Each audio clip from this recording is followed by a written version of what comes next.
Paiigtingin pa ni Pangulong Ferdinand R. Marcos Jr. ang transparency sa pamahalaan sa pamamagitan ng inilunsad na sumbong sa Pangulo website. Yan ang ulat ni Vel Custodio. Mahiya naman kayo sa mga kabahayan nating naanod o nalubog sa mga pagbaha. Mahiya naman kayo lalo sa mga anak natin na magmamana sa mga utang na ginawa ninyo, nagbinulsan nyo lang ang pera. Ito ang tumatak na linya ni President Ferdinand R. Marcos Jr. sa kanyang ika-4 na State of the Nation address.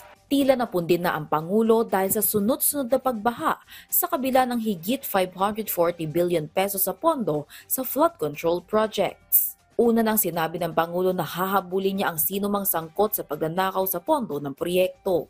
Kasama sa unang hakbang ni President Marcos Jr. ang transparency, gaya ng pag-launch ng sumbong sa Pangulo website. Ano nga ba ang magiging papel nito sa mga flood control projects ng gobyerno? Nakapublish sa website ang flood control list. Nakalagay ang location, contractor, halaga ng proyekto at date of completion. Kapansin-pansin sa bawat gilid ng proyekto ang naka-highlight in red na report. Kapag nag-click ka sa report, ito ang lalabas. Pwede mo nang i-report ang status ng flood control project list.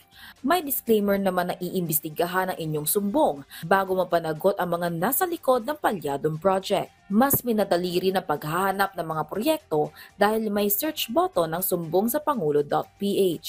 Ang lalapitan na ngayon ninyo ako mismo dahil akong titingin dito araw-araw sa website natin at babasahin ko ang mga report na ibibigay ng taong bayan. Kung may pakialam sa bayan, gamitin ang sumbong sa pangulo.ph para masawata ang korupsyon.